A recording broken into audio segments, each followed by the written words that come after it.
Hello guys, mind facts by ഷിയോൺ എന്ന YouTube ചാനലിലേക്ക് എല്ലാവർക്കും സ്വാഗതം. പറക്കുന്ന രക്തദാഹികൾ. എന്തിനെ കുറിച്ചാണ് ഞാൻ ഇത് പറയുന്നതെന്ന് നിങ്ങൾക്കെല്ലാവർക്കും വ്യക്തമായല്ലോ. അതെ, അതുതന്നെ, വവ്വാലുകളെ കുറിച്ച്. അപ്പോൾ നമുക്ക് ഇന്ന് വവ്വാലിൻ്റെ കഥ കേട്ടാലോ? അങ്ങനെയാണെങ്കിൽ നേരെ വീഡിയോയിലേക്ക് കടക്കാം. നിങ്ങൾ ഈ വീഡിയോ ആദ്യമായിട്ടാണ് കാണുന്നതെങ്കിൽ തീർച്ചയായും വീഡിയോ ഒന്ന് ലൈക്ക് ചെയ്യുക, ഷെയർ ചെയ്യുക, സബ്സ്ക്രൈബ് ചെയ്യുക. ഇരുളിൽ നിന്നും ഒരു കടവാതിൽ ജനാലയിലൂടെ അകത്തേക്ക് പറന്നു വന്നു. അതിൻ്റെ കണ്ണുകൾ തിളങ്ങുന്നുണ്ടായിരുന്നു. ചുണ്ടുകളിൽ നിന്ന് ചോര ഇറ്റുനിന്നിരുന്നു. പേടിച്ചുപോയോ? പ്രേതകഥകളിലും നോവലുകളിലും സിനിമകളിലുമെല്ലാം പലപ്പോഴും രക്തദാഹിയായി ചിത്രീകരിക്കുന്ന ജീവിയാണ് നമ്മുടെ വവ്വാൽ. എന്തായിരിക്കാം ഇതിനു കാരണം? പകൽ സമയം മുഴുവൻ ഇരുട്ടുള്ള ഇടങ്ങളിൽ തലകീഴായി തൂങ്ങിക്കിടന്ന് തപസ്സു ചെയ്യുകയും സന്ധ്യ മയങ്ങുമ്പോൾ കറുത്ത ചിറകുകൾ വീശി പറന്നു നടക്കുകയും ചെയ്യുന്ന ഈ രാത്രി സഞ്ചാരന്മാർ ഭീകര കഥകളിലെ കഥാപാത്രമായതിൽ അതിശയിക്കാനുണ്ടോ? ഒട്ടേറെ സവിശേഷതകളുള്ള ഒരു ജീവിയാണ് വവ്വാലുകൾ. പറക്കുന്ന ഏക സസ്തനിയാണ് വവ്വാൽ. മൃഗങ്ങളോട് സാമ്യമുള്ള ശരീരവും പക്ഷികളെ പോലെ ചിറകുകളുമുള്ള വവ്വാലുകൾ വിചിത്ര ജീവികളാണെന്ന് തോന്നാം. ഇവയെ പക്ഷികളുടെ കൂട്ടത്തിലാണോ മൃഗങ്ങളുടെ കൂട്ടത്തിലാണോ പെടുത്തേണ്ടതെന്ന് സംശയവും തോന്നാം. വവ്വാലുകളുടെ ഈ ഇടനിലയെക്കുറിച്ച് ഒരു കഥ കേട്ടിട്ടുണ്ട്. പണ്ടൊരിക്കൽ പക്ഷികളും മൃഗങ്ങളും തമ്മിൽ യുദ്ധവുമുണ്ടായി. ഇരുട്ടുകൂട്ടരും ഞങ്ങളുടെ പക്ഷത്ത് വവ്വാലിനെ ക്ഷണിച്ചു. എന്നാൽ വവ്വാൽ രണ്ടു പക്ഷത്തും ചേരാതെ തന്ത്രപൂർവം ഒഴിഞ്ഞുനിന്ന് യുദ്ധത്തിന്റെ ഗതിവിധികൾ നിരീക്ഷിച്ചു. ആദ്യം പക്ഷികൾക്കാണ് വിജയമുണ്ടായത്. അതു ശ്രദ്ധിച്ച വവ്വാൽ പക്ഷികളെ സമീപിച്ച് ഇപ്രകാരം പറഞ്ഞു: നോക്കൂ, നിങ്ങളെപ്പോലെ ചിറകുകളുള്ള ജീവിയാണ് ഞാൻ. അതിനാൽ ഞാനും ഒരു പക്ഷിയാണ്. ഞാൻ നിങ്ങളുടെ പക്ഷത്തു ചേരുന്നു. പക്ഷികൾ സന്തോഷത്തോടെ വവ്വാലിനെ തങ്ങളുടെ പക്ഷത്തു ചേർത്തു. അപ്പോഴാണ് യുദ്ധത്തിൽ മൃഗങ്ങൾ മുന്നേറി തുടങ്ങിയത്. വവ്വാലിന്റെ അതിബുദ്ധി പ്രവർത്തിച്ചു. അവൻ മൃഗങ്ങളെ സമീപിച്ച് താൻ കണ്ടാൽ മൃഗങ്ങളെ പോലെയാണെന്നും കുഞ്ഞുങ്ങളെ പ്രസവിക്കുമെന്നും അതിനാൽ തന്നെ മൃഗങ്ങളുടെ പക്ഷത്ത് ചേർക്കണമെന്നും പറഞ്ഞു. മൃഗങ്ങൾ വവ്വാലിനെ സ്നേഹപൂർവ്വം സ്വീകരിച്ചു. കുറച്ചു കഴിഞ്ഞപ്പോൾ യുദ്ധവിജയം വീണ്ടും പക്ഷികളുടെ ഭാഗത്തായി. വവ്വാൽ ഈ തക്കം നോക്കി വീണ്ടും പക്ഷികളുടെ പക്ഷം ചേരാൻ ചെന്നു. എന്നാൽ വിശ്വാസവഞ്ചന കാണിച്ച വവ്വാലിനെ വീണ്ടും ചേർക്കാൻ പക്ഷികൾ തയ്യാറായില്ല. ഗത്യന്തരമില്ലാതെ വവ്വാൽ മൃഗപക്ഷത്തേക്ക് മടങ്ങിച്ചെന്നു. വിശ്വസിക്കാൻ പറ്റില്ലെന്ന കാരണം പറഞ്ഞ് മൃഗങ്ങളും കൈവിട്ടു. കുറച്ചു കാലം കഴിഞ്ഞപ്പോൾ പക്ഷികളും മൃഗങ്ങളും രമ്യതയിലായി. വവ്വാൽ പുറത്തുമായി.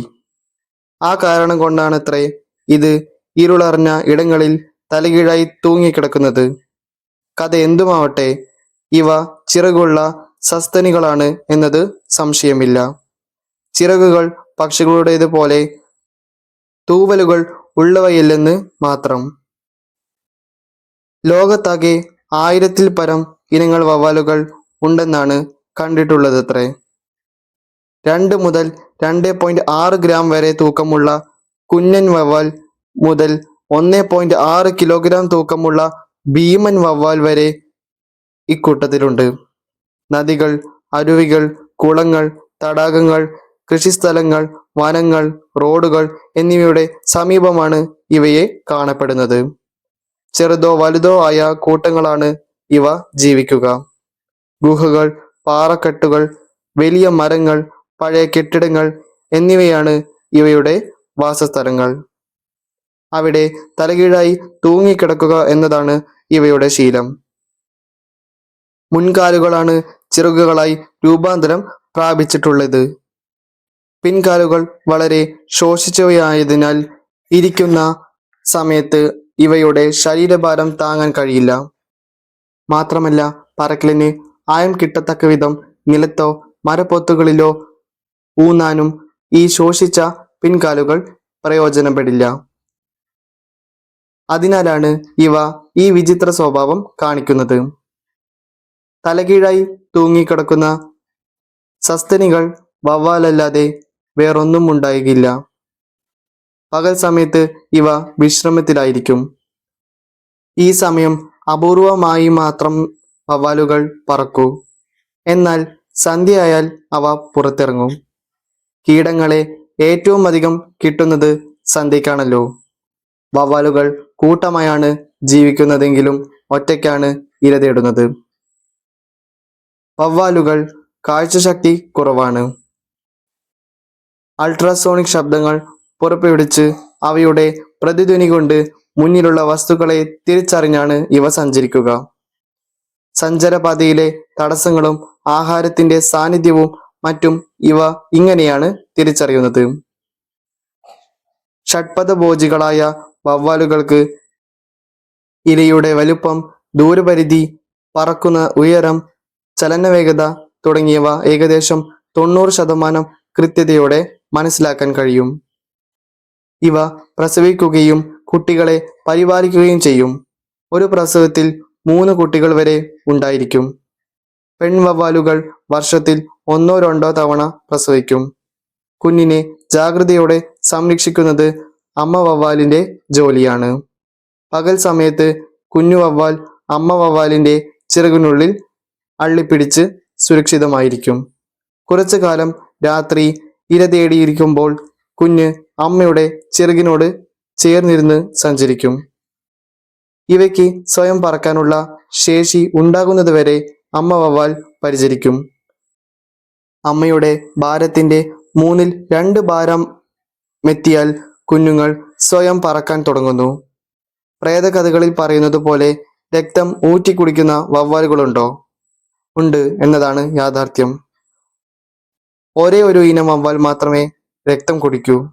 പേടിക്കണ്ട കേട്ടോ, ഇവർ മനുഷ്യരുടെ രക്തം കുടിക്കില്ല.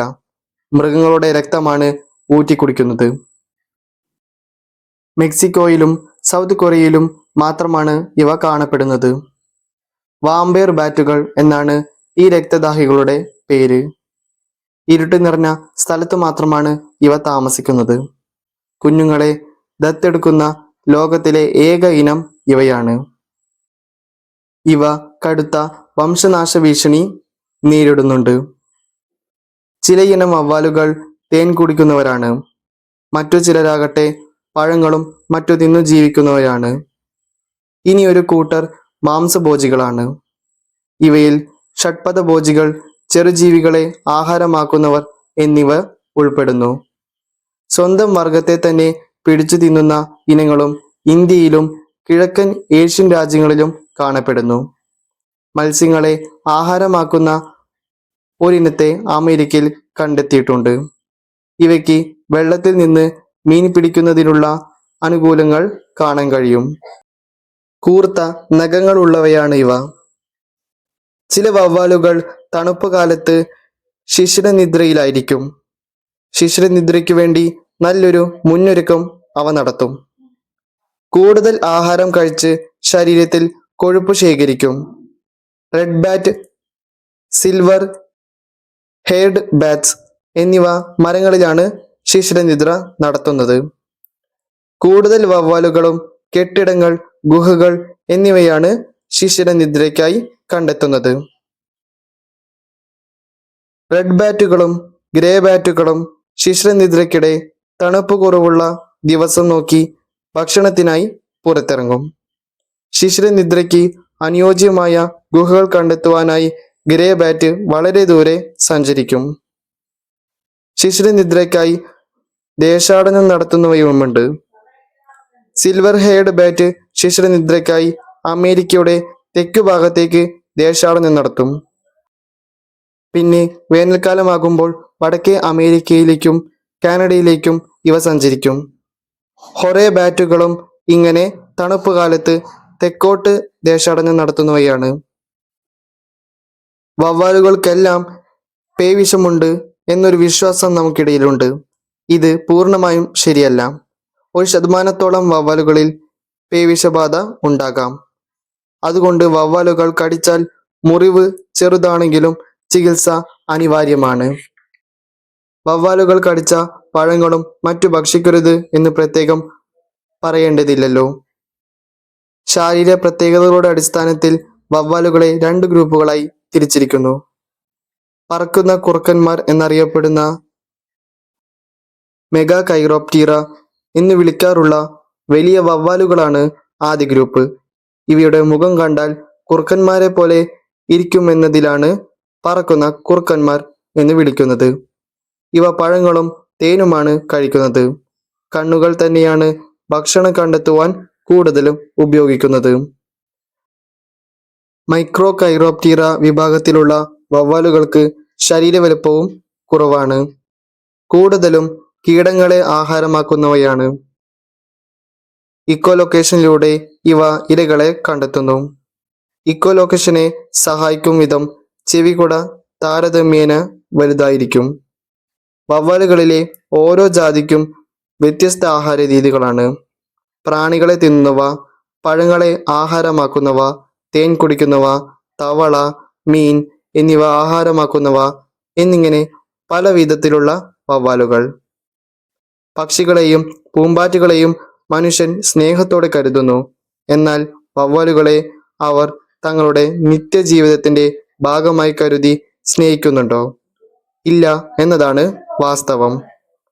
എന്നാൽ വവ്വാലുകൾ മനുഷ്യന് ഒരു ഉപകാരവും ചെയ്യുന്നില്ലേ? ഉണ്ട്. അവയുടെ സേവനം നാം തിരിച്ചറിയുന്നില്ലെന്ന് മാത്രം. വവ്വാലുകൾ ഏറെ പാരിസ്ഥിതിക പ്രാധാന്യമുള്ളവയാണ്. കീടങ്ങളെ നിയന്ത്രിക്കുന്നതിൽ വവ്വാലുകൾക്ക് വലിയ പങ്കാണുള്ളത്. ഓരോ രാത്രിയിലും ശരീരത്തിന്റെ 50% മുതൽ 100% വരെ തൂക്കം കീടങ്ങളെ ഇവ തിന്നുന്നു. കാർഷിക വിളകളിലെ കീടങ്ങളെയും വൻതോതിൽ ഭക്ഷിക്കുന്നതിനാൽ ഇവ കാർഷിക മിത്രമാണ്. കൂടാതെ വണ്ടുകൾ, നിശാശലഭങ്ങൾ എന്നിവയെയും നല്ലൊരളവിൽ കൊതുകുകളെയും തിന്നുതീർക്കുന്നു. രാത്രിയിൽ വിരിയുന്ന 50-ലേറെ സസ്യങ്ങളിലെ പൂക്കളിൽ പരാഗണം നടത്തുന്നത് വവ്വാലുകളാണ്. നാക്കു നീട്ടിയാണ് ഇവ പൂവിൽ നിന്ന് തേൻ നുകരുന്നത്. വാഴക്കൂമ്പിൽ നിന്ന് തേൻ കുടിക്കുന്ന വവ്വാലിനെ കണ്ടിട്ടില്ലേ? കൂടാതെ പ്രകൃതിയിലെ നല്ല വിത്ത് വിതരണക്കാരനാണ് വവ്വാലുകൾ. അടയ്ക്ക, പുന്നയ്ക്ക, പേരയ്ക്ക, കശുവണ്ടി എന്നിങ്ങനെ പല ഫലവർഗങ്ങളുടെയും വിത്ത് വിതരണക്കാരനാണ് ഇവ. പരിണാമ പ്രക്രിയയിലെ ഒരു പ്രധാന കണ്ണിയാണ് വവ്വാൽ. പക്ഷികളിൽ നിന്ന് സസ്തനികളിലേക്കുള്ള പരിണാമഘട്ടത്തിലെ ജീവിക്കുന്ന ഒരു ഫോസിലാണ് വവ്വാൽ. ഇതേപോലെ സസ്യലോകത്തും ഒരു ജീവിക്കുന്ന ഫോസിലുണ്ട്, ഈന്ത്. അപുഷ്പികളും സപുഷ്പികൾക്കും ഇടയിലുള്ള ഒരു കണ്ണിയാണ് ഈന്ത്. ഈന്തും വവ്വാലും ഭൂമിയിൽ ഒരേ കാലത്ത് രൂപമെടുത്തവയായിരിക്കും. അത്ഭുതമെന്ന് പറയട്ടെ, ഈന്തിന്റെ വിത്തുവിതരണം നടത്തുന്നത് വവ്വാലാണ്. പകൽ സമയം പുറത്തിറങ്ങാതെ സുരക്ഷിതമായി ഒളിച്ചിരിക്കുന്നവയാണെങ്കിലും ഇന്ന് വവ്വാലുകൾ വംശനാശ ഭീഷണിയിലാണ്. വനനശീകരണവും കീടനാശിനി പ്രയോഗവും എല്ലാം ഇവയുടെ നിലനിൽപ്പിന് വൻ ഭീഷണിയാണ്. അവയുടെ സ്വാഭാവികമായ ആവാസ വ്യവസ്ഥയിലുണ്ടായ നാശവും ശത്രുക്കളുടെ ആക്രമണവും ഇവയ്ക്ക് പ്രശ്നമാകുന്നുണ്ട്. മനുഷ്യനുൾപ്പെടെയുള്ള ശത്രുക്കൾ ഇവയെ വേട്ടയാടാറുണ്ട്. മൂങ്ങകൾ, പാമ്പുകൾ, റക്കൂണുകൾ, കാട്ടുപൂച്ചകൾ എന്നിവയാണ് ഇവനെ ഇരകളാക്കുന്ന മറ്റു ജീവികൾ.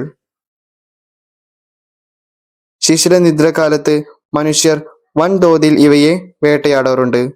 ഇവയുടെ വംശനാശത്തിന്റെ പ്രധാന കാരണവും ഇതാണ്. വനങ്ങളിലും മറ്റു സ്വാഭാവികമായി വളരുന്ന നിരവധി മരങ്ങളിലും ചെടികളിലും വിത്തുവിതരണവും പരാഗണവും ഇവയുടെ നാശം മൂലം നടക്കാതെ വരും. വവ്വാലുകളുടെ നാശം പരിസ്ഥിതിക്ക് വലിയ ആഘാതമായിരിക്കും. അതിനാൽ ഇവയെ സംരക്ഷിക്കേണ്ടത് പരിസ്ഥിതി സംരക്ഷണത്തിന് അത്യാവശ്യമാണ്. ഇത് മനസ്സിലാക്കിയാണ് 2011-12 വർഷത്തെ അന്താരാഷ്ട്ര വവ്വാൽ വർഷമായി പ്രഖ്യാപിച്ചത്. ഇന്നത്തെ വീഡിയോ എല്ലാവർക്കും ഇഷ്ടമായി എന്ന് വിശ്വസിക്കുന്നു. നിങ്ങളുടെ വിലയേറിയ അഭിപ്രായങ്ങളും നിർദ്ദേശങ്ങളും കമന്റ് ബോക്സിൽ രേഖപ്പെടുത്തുക. നന്ദി.